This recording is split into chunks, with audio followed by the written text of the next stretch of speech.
Bismillahirrahmanirrahim. Assalamualaikum warahmatullahi wabarakatuh. Alhamdulillah. Alhamdulillahi rabbil alamin.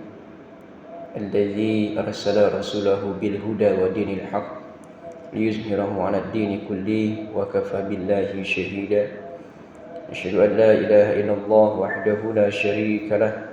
ونشهد أن محمدا عبده ورسوله لا نبي ولا رسوله بعده اللهم صل وسلم وبارك على سيدنا محمد أشرف الأنبياء والمرسلين وعلى آله وأصحابه أجمعين أما بعد. Bapak, saudara-saudara jemaah salat subuh Masjid As-Shadiqain yang dimuliakan Allah Subhanahu wa taala, yang saya hormati, marilah kita senantiasa bersyukur kepada Allah Subhanahu wa taala. Alhamdulillah kita masih diberikan kekuatan oleh Allah Subhanahu wa taala untuk terus beribadah kepadanya, baik yang wajib maupun yang sunnah. Mudah-mudahan amal ibadah kita diterima oleh Allah Subhanahu wa taala. Amin Allahumma.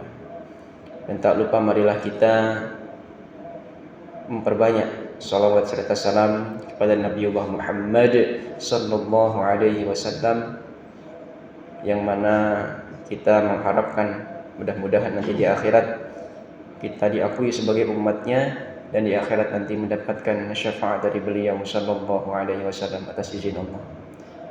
Hadirin rahimakumullah, hari ini kita sudah masuk tanggal 14 Sya'ban, yang mana nanti malam ba'da maghrib kita sudah masuk malam ke-15 Sya'ban, yang mana berarti malam ini adalah malam nisfu Sya'ban.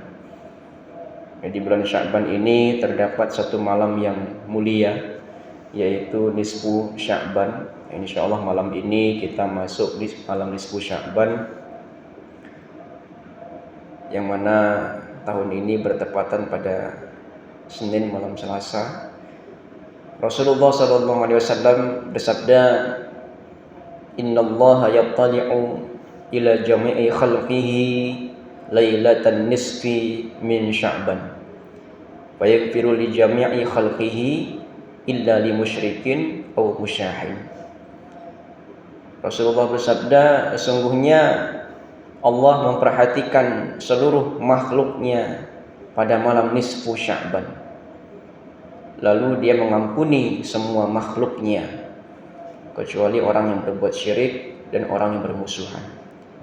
Hadis riwayat An-Nasa'i, disahihkan oleh Al-Albani. Dalam malam nisfu Sya'ban ini ampunan Allah terbuka luas.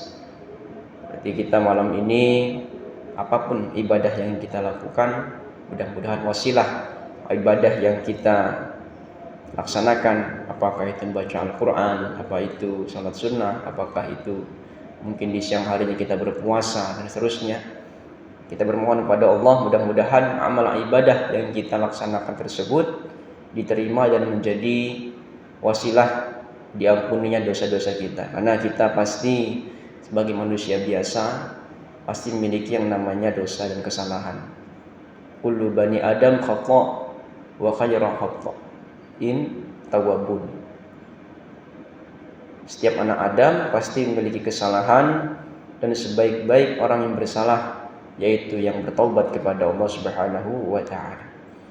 Bahkan Rasulullah SAW saja yang sudah maksum, dijaga oleh Allah dari segala dosa pun, beliau dalam seharinya paling minimal itu 100 kali beristighfar kepada Allah. Maka kita harus sebaiknya meneladani beliau, yang mana kita banyak-banyak beristighfar, dan malam nisfu Sya'ban ini jangan sampai kita lewatkan begitu saja tanpa ada amal ibadah. Yang mana kita juga kalau di kemarin itu tanggal 13, hari ini 14, besok 15, ini ada anjuran kita puasa Ayyamul Bid, puasa di pertengahan bulan. Ya. Ini keutamaannya adalah kata Rasulullah SAW dalam sebuah hadis yang sahih juga, itu kita kalau melaksanakan itu seakan-akan kita puasa sepanjang tahun. Maka yang mungkin kita bisa, kita sudah berpuasa Ayyamul Bid dari kemarin, Itu mudah-mudahan kita diberikan kemudahan. Kalau kita belum bisa, mungkin hari ini adalah hari Senin, ya kita puasa sunnah hari Senin. Besok puasa nisfu Sya'bannya. Ya, jadi kita mendapatkan keutamaan di bulan Sya'ban ini. Hadirin rahimakumullah, ampunan Allah Subhanahu wa taala terbuka luas di malam nisfu Sya'ban.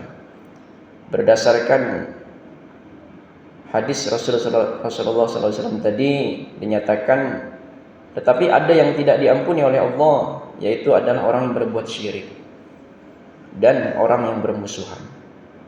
Berbuat syirik yang mungkin kita sudah paham, yaitu adalah menggantungkan hati kita, menggantungkan urusan kita kepada selain Allah, ya entah pada jimat, kepada kekuatan gaib, atau keyakinan bahwa ada makhluk yang bisa memberi manfaat tanpa izin Allah.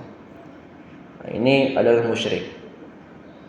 Tapi kalau musyrik yang perbuatan syirik yang kita menyembah pohon, menyembah kuburan, menggunakan jimat, insya Allah kita mudah untuk meninggalkannya. Tapi yang perlu kita waspadai itu adalah syirik yang saat ini sifatnya berupa gadget, sifatnya berupa handphone. Yang ini terkadang kalau kita tidak bijaksana menggunakannya, ini bisa mengarahkan kita kepada kelalaian.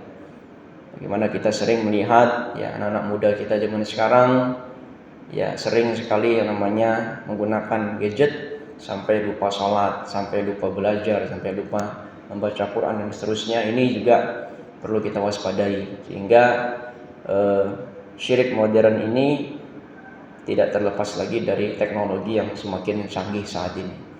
Maka kita perlu mengontrol diri, mengontrol anak-anak muda kita agar tidak terjerumus pada hal-hal. Kita boleh menggunakan itu, boleh, tetapi kita jangan sampai meninggalkan atau melalaikan perintah Allah. Kemudian yang kedua, penghalang besarnya adalah musyahid, yaitu orang yang penuh yang bermusuhan. Di sini maka di dalam bulan Sya'ban ada sebuah budaya yang dilestarikan oleh orang Indonesia, yaitu adalah budaya ruwahan. Kalau orang Semendo itu ada merwahi, Pak ya. Nah, itu biasanya itu ada doa, kirim doa kepada mendoakan para leluhur, orang tua yang sudah wafat, kakek nenek dan seterusnya. Ini kita mendoakan. Nah, selain kita mendoakan yang mendahului kita yang sudah wafat, kita juga sebaiknya saling memaafkan. Sehingga nanti di bulan Sya'ban ini kita bisa meraih pengampunan Allah Subhanahu wa taala. Apalagi bulan Sya'ban ini tidak hanya penuh dengan ampunan Allah. Bulan Sya'ban ini sebagaimana sabda Rasul sallallahu alaihi wasallam adalah bulan dilaporkannya amal-amal kita kepada Allah Subhanahu wa taala. Sebagaimana sabda Rasul sallallahu alaihi wasallam, "Dzalika syahrun yaghfulun nasu anhu baina Rajab wa Ramadan, wa huwa syahrun turfa'u fihi al-a'malu ila rabbil alamin." Fa uhibbu ay yurfa'a amali wa ana sha'im. Itulah bulan yang sering dilalaikan oleh manusia karena di antara Rajab dan Ramadan. Pada bulan itu amal-amal diangkat kepada Rabb semesta alam, dan aku suka ketika amalku diangkat aku dalam keadaan berpuasa. Hadis riwayat An-Nasa'i dan hadis ini hasan. Nah, ini di bulan Sya'ban ini adalah laporan amal kita secara tahunan. Kalau secara pekanan itu di hari Senin dan Kamis. Nah, secara tahunan ini di bulan Sya'ban. Jadi ini bukan berarti Allah butuh laporan, bukan butuh laporan, tetapi agar kita menyadari bahwa semua amal yang kita lakukan itu adalah untuk mengharap ridhonya Allah Subhanahu wa taala.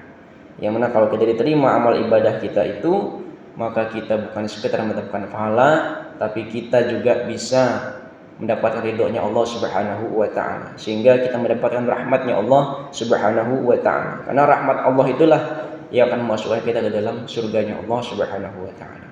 Maka di bulan Sya'ban ini kita disarankan, dianjurkan untuk memperbanyak istighfar, memperbanyak amal ibadah untuk menggapai ridhonya Allah Subhanahu wa taala. Mudah-mudahan Allah Subhanahu wa taala memudahkan kita untuk mengisi bulan Sya'ban ini dengan banyak amal ibadah, dan sehingga nanti ketika Ramadan kita sudah siap untuk menjalankan ibadah di dalamnya, dan semua amal ibadah yang kita laksanakan diterima oleh Allah Subhanahu wa taala. Demikian dapat saya sampaikan. Kurangnya mohon maaf pada Allah, mohon ampun. Mari kita tutup majelis yang singkat ini dengan doa kafaratul majelis. Subhanakallahumma wa bihamdika asyhadu an la ilaha illa anta astaghfiruka wa atubu ilaik. Assalamualaikum warahmatullahi wabarakatuh.